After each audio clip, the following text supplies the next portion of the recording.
It came out of Reinforced Records. It was this crazy skull logo. It was Goldie's music.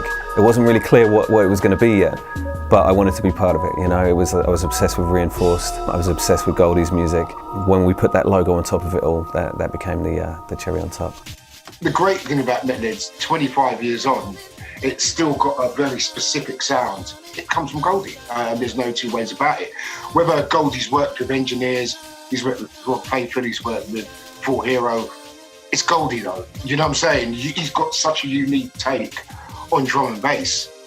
And I think you still hear it. I think when Metalheadz came along and Blue Note at Metalheadz, it just blew everybody's minds, because where Speed was this cosmic take with jazz and soul and funk influences, Metalheadz was different. Metalheadz was a futuristic take on drum and bass.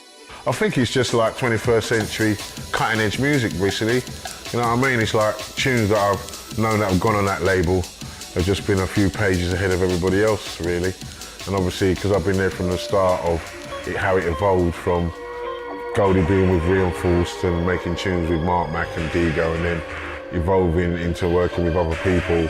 And obviously the music through the artists, through like Dillinger and all the people that I used to have in my box, that they morphed into this outfit called Metalheadz, and he just started up a movement, basically. The Allure of Metalheadz for me was the basic continuation of Reinforced, because Heads is really the son of the R. And Goldie actually designed both logos for the labels. Metalheadz, outside of the box, a future-thinking music with a sick logo. Metalheadz has meant a great deal to me over the years, not just because I became a DJ for the label. From first attending the Sunday sessions at Blue Note in Shoreditch, age 17, very young, just seeing how the different DJs would play, noticing their styles, how they would roll out, bring tunes in, take them out, work the crossfader and all that. It really schooled everybody that attended, week in, week out, even if you just went once or twice. It was life-changing. Metalheadz to me always represented a kind of collecting point for the best of drum and bass. When it first started, you kind of saw people coming from different scenes, different cities, with different sounds, and they all came together with this kind of one objective to push things forward under one roof, and it was really exciting. I think for me, it's always my favourite label. When I started buying vinyl, just the sound, how varied it was, how different it still is from everything else out there, the authenticity and like not going after fashions, just sticking with the sound and the kind of creativity and love behind it all. Musically, it felt very consistent and the pinnacle of creativity, but at the same time, with the club night and everything else, it was music that went off and kind of got you excited. When Goldie was doing Terminator on Reinforced, and Scotty was doing Nasty Habits and Reinforced, and at the bottom of the records were all these shouts outs. They all kept shouting each other out, and it was like this crew, this gang who I so wanted to be part of. Like a lot of things in the 90s, it just seemed to arrive perfectly formed. The kind of consistency between all the releases, even though they were all very different moods and like levels of heaviness and whatnot, they all seemed to come from this one source. The artwork, the logo itself, just the coolest shit in the world, basically.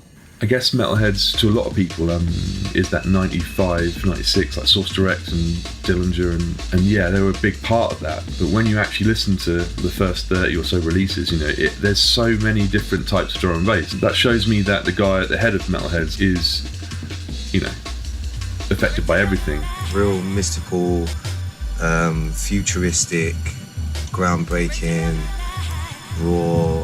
Metalheadz has always been a visionary label. It was amazing the way it brought in breakbeat, techno, African music, jazz, and all the elements of what music was around at the time.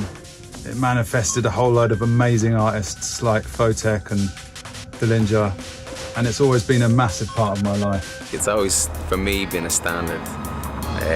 It's iconic.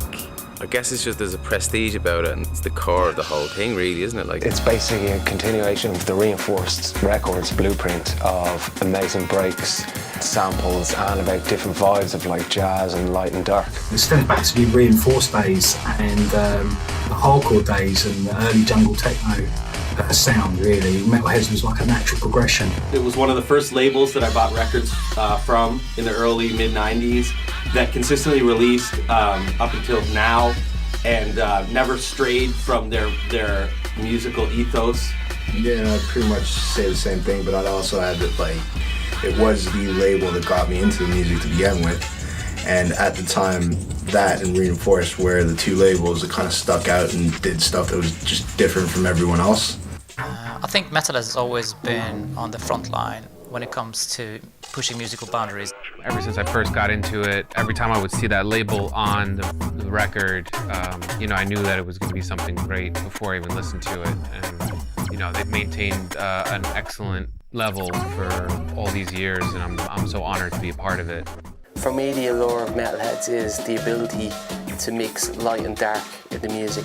The immense catalogue, the innovation, the experimentation, artists that within one bar of music you can identify through their signature sound. For me, Metalheadz has got such a rich history and it's got some of my favourite artists on it, so I want to be part of that. I could sum it up in 4 words. I would say futurism, beauty, suspense, and brutality.